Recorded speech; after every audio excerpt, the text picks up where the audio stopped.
नमस्कार मैत्रिणींनो, आज आपण करणार आहोत सुपर क्रिस्पी असे फ्रेंच फ्राईज। चला तर मग रेसिपीला सुरुवात। मी 3 मोठे बटाटे घेतले आहेत आणि त्याची सालं काढून घेत आहे। बटाटे कडक बटाटे घ्यायचे आहेत, नरम बटाटे अजिबात वापरायचे नाहीयेत। बटाटे इथे आपले आता सोलून झाले आहेत।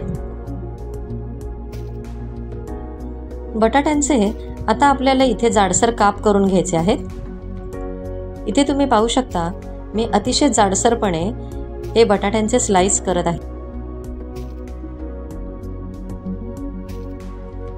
फिंगर्सच्या शेप मध्ये इथे मी आता काप करून घेत आहे। तर काप करायचे अशा प्रकारे तीनही बटाट्यांचे काप करून घेऊया।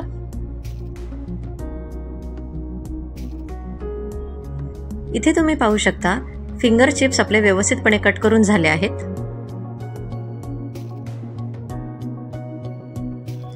आता एका बाउल मध्ये पाणी घेतलेले आहे आणि सर्व फिंगर चिप्स आपल्याला व्यवस्थितपणे 2 ते 3 वेळा स्वच्छपणे धुवून घ्यायचे आहेत। मैत्रिणींनो, अशा छान छान रेसिपीजसाठी निहाकी रसोईला सबस्क्राइब करा आणि तुम्हाला जर माझ्या रेसिपीज आवडत असतील तर कमेंट मध्ये मला नक्की कळवा। चिप्स व्यवस्थितपणे धुवून झालेले आहेत। ते आता एका नॅपकिनवर पसरवून घेऊया आणि साधारण 10 मिनिटं आपल्याला हे पूर्णपणे ड्राय करून घ्यायचे आहेत।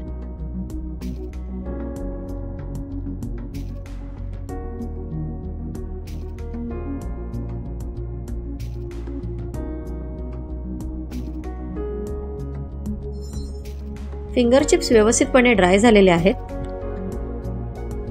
आता यामध्ये साधारण 2 चमचे कॉर्नफ्लॉवर घालून घेऊया आणि व्यवस्थितपणे मिक्स करून घेऊया।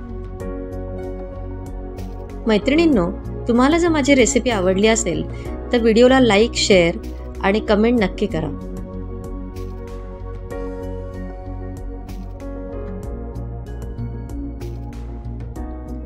कढईमध्ये तेल गरम करून घेतले आहे। फिंगर चिप्स तळताना हे कायम लक्षात ठेवायचे आहे की ते हाय फ्लेमवर तळायचे आहेत। लो फ्लेम किंवा मीडियम फ्लेमवर कधीही फिंगर चिप्स तळायचे नाहीयेत। मैत्रिणींनो, अशा प्रकारचे फिंगर चिप्स तुम्ही नक्की करून पहा, तुम्हाला नक्की आवडतील।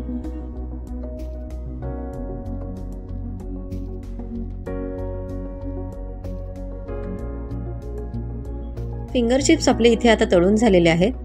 इथे तुम्ही पाहू शकता गोल्डन ब्राउन कलर आलेला आहे। तो आता एका टिश्यू पेपरवर काढून घेऊया।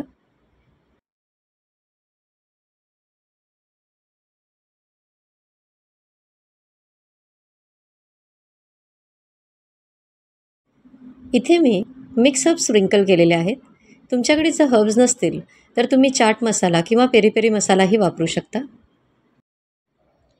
तर ही रेसिपी नक्की करून पहा आणि कमेंटमध्ये मला कळवा, तुम्हाला ही रेसिपी आवडली की नाही ते।